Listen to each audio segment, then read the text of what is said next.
Good morning students. Last video में अपन ने investment decision process और इन्वेस्टमेंट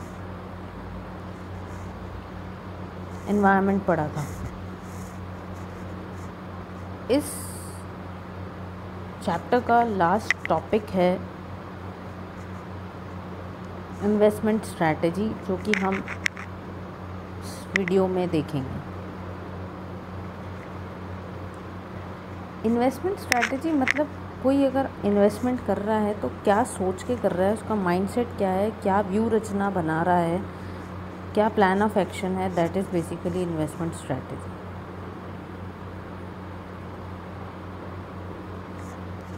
तो जब हम इन्वेस्टमेंट स्ट्रैटेजीज़ की बात करते हैं तो उसमें फर्स्ट आता है बाय और होल्ड। रखना है, ख़रीदना है या रखना है। मतलब in this strategy investor will purchase और hold high quality stocks for a longer period. या तो ख़रीदता जाएगा या जो है उसको रखेगा। क्योंकि उसका होराइज़न लॉन्ग टर्म है और वो मान रहा है कि वो अच्छी स्क्रिप्ट्स हैं और वो आने वाले टाइम में डिविडेंड देंगी, उसकी वैल्यू अप्रिसिएशन ज़्यादा होगी। दूसरी इन्वेस्टमेंट स्ट्रैटेजी होती है रुपी कॉस्ट एवरेजिंग।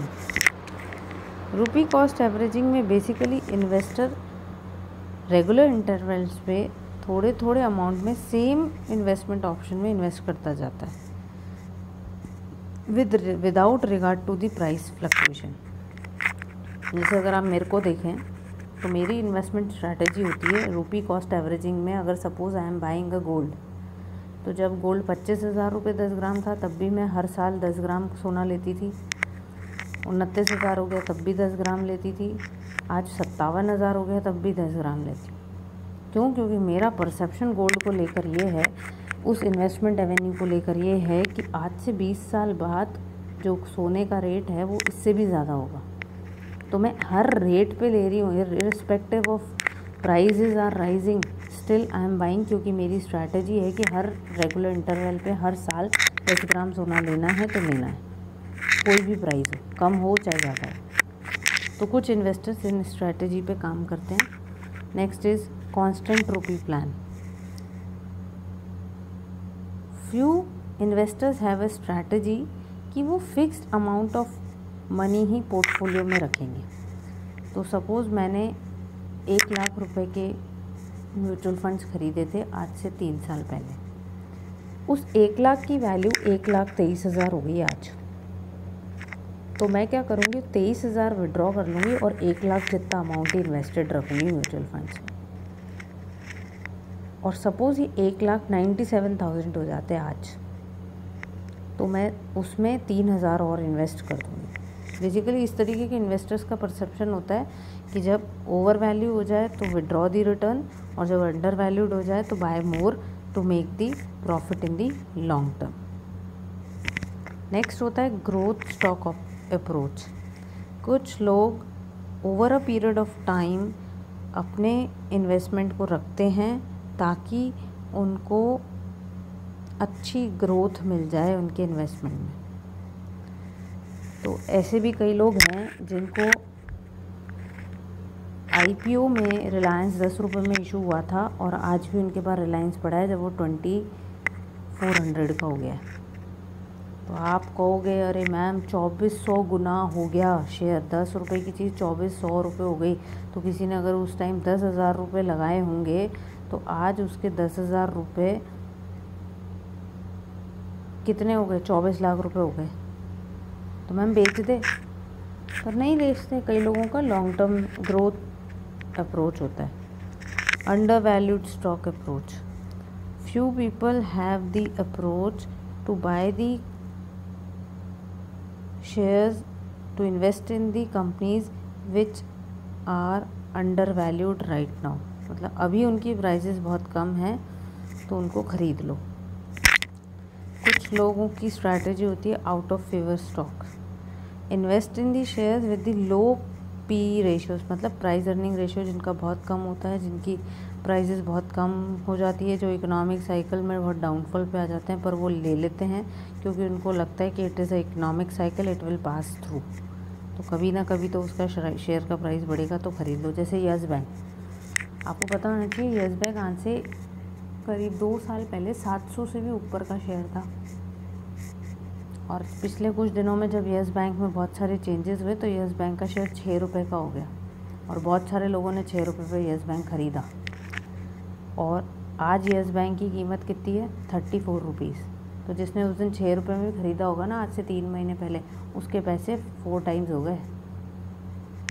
तो और जो लॉन्ग टर्म परसेप्शन रखते हैं उनका ये मानना है कि यस बैंक वापस 700 रुपये हो जाएगा, आज नहीं होगा 4 साल बाद होगा, पर होगा। तो that is under valued stock approach, sorry out of favour stock approach. Next is asset allocation plan. It is basically investment strategy by systematic placing your money investment into various class of investment such as stock, bonds, etc. तो लोग liquidity और safety को ध्यान में रखते हुए अलग अलग स्टॉक असेट क्लास में एलोकेशन करते हैं। मैंने पहले भी बताया था not to put all the eggs in one basket, so maintain the average returns on the investments and keep your investment in the different type of asset class. Next is selling short.